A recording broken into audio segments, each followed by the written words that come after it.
আসসালামু আলাইকুম। প্রিয় ষষ্ঠ শ্রেণীর শিক্ষার্থীরা, আশা করি তোমরা ভালো আছো। আজকের আলোচনার বিষয় তোমাদের সপ্তম অধ্যায়ের বীজগাণিতিক রাশির জগৎ এর অনুশীলনীর প্রশ্ন। আজকের আলোচনার বিষয় 6 নাম্বার। তোমরা স্ক্রিনে অলরেডি দেখতে পারতেছো। আমরা স্ক্রিনে কোশ্চেনটি আলোচনা করতেছি। বলে দেওয়া আছে যে এই একটি বোর্ড দেওয়া আছে, এই বোর্ডটির পরিসীমা নির্ণয় করতে বলা হয়েছে। দেখো একটি স্ক্রিনে স্পষ্টভাবে একটি বোর্ড দেওয়া আছে। দেখো এই আমরা যে হোয়াইট বোর্ড ব্ল্যাক বোর্ড যেটাই বলি কেন, এটা একটু হালকা বিভিন্ন কমলা কালারের দেওয়া আছে। তো দেখো এটা পরিসীমা নির্ণয় করতে বলছে। এটা একটা বলে দেওয়া আছে আয়তাকাকৃতি। দেখো আয়তক্ষেত্র বা আয়তাকৃতির দেওয়া আছে। তো আয়তাকৃতির যে দেওয়া আছে, আমরা জানি আয়তাকৃতির যে একটি পরিমাপ তার এই বরাবর হচ্ছে তোমার প্রস্থ এবং এই বরাবর হচ্ছে তোমার দৈর্ঘ্য। এটা হচ্ছে তোমার দৈর্ঘ্য। তো এখন যেটা এটা আয়ত আকৃতি, আমরা এখন এটার সহজ বিষয়টা আমরা সহজে নির্ণয় করে ফেলবো। এটা খুবই একটি সহজ বিষয়। এখন দেখো আমরা যে বিষয়টা আমরা দেওয়া আছে, আমরা যা জানি, এই যেটা দেওয়া আছে দেখো এই ক নাম্বার কোশ্চেনটার জন্য এই আমি একটু লাল কালি দেখাচ্ছি। এই আয়তাকৃতির বোর্ডটির দৈর্ঘ্য হচ্ছে তোমার x-3 মিটার। স্পষ্ট করে বলে দেওয়া আছে। আশা করি এটা বুঝতে পারছো। এটার দৈর্ঘ্য বলে দেওয়া আছে। তো আমরা এখন নির্ণয় করতে হবে আর কি দেওয়া আছে, প্রস্থ দেওয়া আছে দেখো, এবং প্রস্থ এই বরাবর প্রস্থ আছে 2 মিটার এবং প্রস্থ 2 মিটার। এই বরাবর ছিল দৈর্ঘ্য, দৈর্ঘ্য দেওয়া আছে এই অংশটা। আশা করি এই দুটো অংশ তোমরা স্পষ্ট ক্লিয়ার বুঝতে পেরেছো। এবার দেখো আমরা আবার যা নির্ণয় করব, আমরা বলছি 1 নম্বরতে যে বোর্ডটির পরিসীমা নির্ণয় করো। তাইলে আয়তাকৃতির বোর্ডটির পরিসীমা, আমরা পরিসীমার সূত্র জানি 2 দৈর্ঘ্য যোগ প্রস্থ। অর্থাৎ আমরা এখন এই পরিসীমা সূত্রটি লিখে ফেলবো, 2 দৈর্ঘ্য যোগ প্রস্থ। তারপর আমরা এই দৈর্ঘ্যের মান আমরা জানি এটা, এবং প্রস্থের মান হচ্ছে 2 মিটার। এটা আমরা বসাবো। দেখো আমরা এখন দৈর্ঘ্যের মানটা, এবং এই দৈর্ঘ্যের মান হচ্ছে তোমার এই 2 মিটার, এই 2 মিটার এখানে বসালাম। এবং এই দেখো এটা হচ্ছে তোমার প্রস্থ। তো দেখো এই এখন আমরা এই কাজটা করব। এই 2 হচ্ছে ধরো 2 মিটার, এটা দেওয়া আছে প্রস্থ। এখন এই পরিসীমার সূত্রতে আমরা মানটা পর্যায়ক্রমে বসিয়ে দেখব। দেখো সূত্রের 2, এই সূত্রের 2 এখানে বসা হয়েছে। আশা করি বুঝতে পারছো। দৈর্ঘ্য, দৈর্ঘ্য হচ্ছে তোমার x+3 মিটার, এখানে এই সরি x-3 মিটার, এখানে x-3 মিটার। এই প্লাসের এই প্লাস ইন্টু প্রস্থ, এই 2 মিটার যে প্রস্থ বলছিলাম এই প্রস্থ। আশা করি তোমরা বুঝতে পারছো। তাইলে আয়তাকার যে জমির ক্ষেত্র পরিসীমা 2 দৈর্ঘ্য যোগ প্রস্থ, আমরা এটা নির্ণয় করতে হবে। আশা করি এটা বুঝতে পারছো। এবার দেখো তারপরের অংশ, এই 2 এর 2 এখানে রয়ে গেল। আর এখানে দেখো এই ছিল x, আর এখানে ছিল 3 - 2। অর্থাৎ এই -3 2 যদি আমরা যোগ করি থাকতেছে -1। এখানে -1 আমরা এখানে লিখতাম। আশা করি এই অংশটা তোমরা বুঝতে পারছো। এবার আমরা চলে যাব তারপরের লাইন। আশা করি এটা বুঝতে পারছো। এখন দেখো এই তাহলে এবার 2 দ্বারা গুণ করলাম। 2 দ্বারা গুণ করলে 2 × x 2x, আর 2 × -1 -2। তাহলে আশা করি এইটাও তোমরা বুঝতে পারছো। অর্থাৎ এই যে অংশটা, এটা নিয়ে আশা করি তোমাদের কোনো প্রবলেম নেই। তাই এটাই আমার ক নাম্বার। শিক্ষার্থীরা, এবার আমরা ক নাম্বার কোশ্চেনটি সমাধান করব। বলছে এই বোর্ডটির ক্ষেত্রফল কত। আমরা জানি ক্ষেত্রফল হচ্ছে দৈর্ঘ্য গুণন প্রস্থ। তো আমরা এই ক্ষেত্রফল নির্ণয় করার জন্য আগে আমরা এই খ নাম্বার কোশ্চেনটা আমরা লিখি। দেখো খ নাম্বার কি বলছে, এই যে আয়তাকৃতি জমির ক্ষেত্রফল, আমরা ক্ষেত্রফলের সূত্র জানি দৈর্ঘ্য গুণন প্রস্থ। কারণ যেহেতু এটা আয়তাকৃতি, আয়তক্ষেত্র ক্ষেত্রফল দৈর্ঘ্য গুণন প্রস্থ।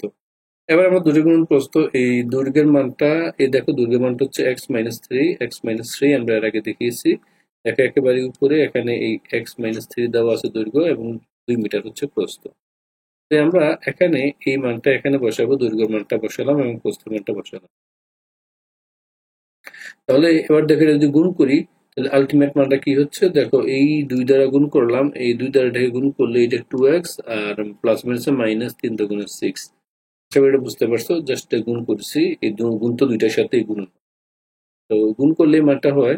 তারপর আমরা যে কাজটা করলাম, এটাই হচ্ছে আমার এই গুণ করলে যেটা হয় এটাই আমার নির্ণয় অ্যান্সার। তো শিক্ষার্থীরা আশা করি তোমরা বুঝতে পারছো, এটাই আমার অ্যান্সার। আমরা আশা করি এটা লিখে ফেলবো। তো এটা ছিল আমার এই 6 নম্বর কোশ্চেনটি, খুবই সহজ একটি কোশ্চেন ছিল। এবার আমরা সমাধান করব 7 নম্বর কোশ্চেনটি। এটাও ইজি। দেখো বলছে এই চিত্রের এখানে আমি একটি চিত্র দিয়ে দেওয়া আছে এই চিত্রে লক্ষ্য করো, নিচের চিত্রটি মার্বেল দ্বারা তৈরি একটি প্যাটার্ন। এই সবগুলো একটি মার্বেল। এই মার্বেল প্যাটার্ন দিয়ে এখন প্যাটার্ন তৈরি করা হয়েছে। এর 100তম কলাম বানাতে কতগুলো মার্বেলের প্যাটার্ন প্রয়োজন হয়? তাহলে কলাম নিশ্চয়ই তোমরা চেনো। এই কলাম হচ্ছে এইটা। এই দেখো প্রথম দুইটা এখানে দেওয়া আছে 2, তারপরে দেওয়া আছে 3, তারপরে কলাম দেওয়া আছে তোমার 1 2 3 4, তারপরে কলাম দেওয়া আছে 5, তারপরে কলাম দেওয়া আছে 6। আশা করি তোমরা কোশ্চেনটা বুঝতে পেরেছো। শিক্ষার্থীরা বিষয়টি তোমরা স্পষ্ট বুঝতে পেরেছো এই আশাই করতেছি। তারপর আমি তোমার কোশ্চেনটা আরেকবার আলোচনা করতেছি। দেখো এখানে তো আমরা সবগুলো লিখলামই। এবার আমাদের কাজ থাকবে এই অংশটা লক্ষ্য করো, এই যে প্রথমটাতে এই প্রথম কলাম বানাতে মোট মার্বেল লাগে 2টি। দেখো 2টি, এটাকে আমরা কিভাবে লিখছি? এই 1 যোগ 2টি মানে এই 1 যোগ 1। আশা করি বুঝতে পারছো। এবার দেখো আমরা তারপরে কোশ্চেনটা কিভাবে লিখতেছি। তারপরে কোশ্চেনটা দেখো এখানে আছে 3টি। দেখো এখানে 3টি আছে। তো আমরা এখানে মনে করি তাহলে দ্বিতীয় কলামে মোট আছে 3টি। তাহলে এটাকে প্রথম এই 2 লিখলাম, এই 2 এর সাথে যোগ করলাম 1। দেখো 2 যোগ 1, তাহলে তাও হয়ে গেল কতটি? 3টি। তাহলে মিলে গেল। আশা করি বুঝতে পারছো। তো তারপরে আমরা এভাবে ট্রাই করবো প্রত্যেকবার। এই যেটা গেল প্রত্যেক, যেহেতু একটা একটা করে প্রতিবার বৃদ্ধি পাচ্ছে। তারপর দেখো তারপরে কলামটাতে আমরা এই তৃতীয় কলাম এখানে দেখো ছিল এই 4টি। তাহলে আমরা এই 4টি আমরা দিলাম। 4টিকে লিখতে পারি 3 যোগ 1, অর্থাৎ আগের যেটা ছিল তার সাথে আমরা 1 বাড়ায় দিলে পেয়ে যাচ্ছি। আশা করি তোমরা এটা বুঝতে পারছো। এবং তারপরটি দেখো, তারপরে হচ্ছে আমার এখানে এই 5টি। দেখো চতুর্থ কলামে এই 5টি। এই চতুর্থ কলামে মোট মার্বেল আছে 5টি। তাহলে মানে কি আগের 4টা থেকে একটা বাড়ায় দিলাম, অর্থাৎ আগের 4টা থেকে এই একটা বাড়িয়ে দিলাম। মানে আগে যেভাবে ছিল অর্থাৎ যতটি থাকে তার সাথে একটি বাড়ায় দিলাম। তো আশা করি এই অংশটা বুঝতে পারছো। এবার আমরা চলে যাচ্ছি তারপরে কোশ্চেনটাতে। দেখো যদি এবার তারপরেরটাতে দেওয়া আছে আমাদের এই 6টি মার্বেল। দেখো পঞ্চম কলামে আছে এই 6টি মার্বেল, মানে আগে ছিল 5টি, 5টির সাথে একটি যুক্ত করলাম। এই 5টির সাথে একটি যুক্ত করলাম। আশা করি বিষয়টা বুঝতে পারছো। মূল বিষয়টা হচ্ছে দেখো প্রথম ছিল 2টি, তাহলে এই একটি যোগ একটি। তারপর ছিল 3টি, মানে আগে ছিল 2, তারপর থাকবে একটি। তারপরে দেখো 4টি, মানে 3টি, তারপর যুক্ত হচ্ছে 1। তারপরে দেখো কতটি আছে? 5টি, মানে যুক্ত 4 যোগ 1 5। তারপর দেখো তারপর আছে 5 যোগ 1 6। মানে দেখো প্রথম ছিল 1, তারপরে 2, তারপরে 3, তারপরে 4, তারপরে 5। মানে প্রতিবার এক এক করে আঁকা বৃদ্ধি পাচ্ছে। আর এখানকার ওয়ান কিন্তু ফিক্সড। দেখো এই ওয়ানগুলো ফিক্সড। এই ওয়ানগুলো দেখো একেবারে স্থির ফিক্সড করে আছে। এই ওয়ানগুলো ফিক্সড করে আছে। তো শিক্ষার্থীরা এভাবে আমরা চলতে থাকবো। কত আমাদের বলছে 100তম প্যাটার্ন। 100তম তো আমরা সরাসরি দিতে পারি না। 100তম দেওয়ার জন্য এটাতে আমরা ডট ডট দিয়ে প্রকাশ করতে হয়। তাই আমরা এখানে ডট ডট দিয়ে প্রকাশ করব। আশা করি তোমরা এটা বুঝতো। দেখো এই ডট ডট দিয়ে দিলাম। এবার আমরা যাচ্ছি এই লাস্টে n তম কলাম। n তম জানি না, মানে n তম হচ্ছে যে কোনো মান হতে পারে। অর্থাৎ n তম হলে যদি n তম হয় তাহলে লাগবে একটি। দেখো যখন পঞ্চম হয় এই 5 প্লাস 1 একটি। যখন প্রথম কলাম, দেখো প্রথম কলাম করছি তাহলে 1 প্লাস 1, অর্থাৎ যেই কলাম হয় এই কলামের সাথে 1 যুক্ত হয়। তৃতীয় কলাম ছিল 3-এর সাথে 1 যুক্ত করছি। চতুর্থ কলাম ছিল এই চতুর্থের সাথে 1 যোগ করছি। পঞ্চম কলাম ছিল 5-এর সাথে 1 যোগ করছি। তাহলে n কলাম হলে n এর সাথে আমরা 1 যোগ করব।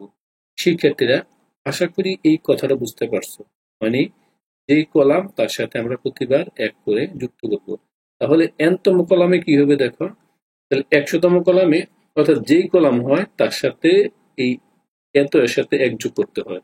অর্থাৎ দেখো চতুর্থ মানে এই 4 সাথে 1 যুক্ত, পঞ্চম মানে 5-এর সাথে 1 যুক্ত, n মানে এই n এর সাথে 1 যুক্ত। তাহলে 100 মানে 100-র সাথে 1 যুক্ত।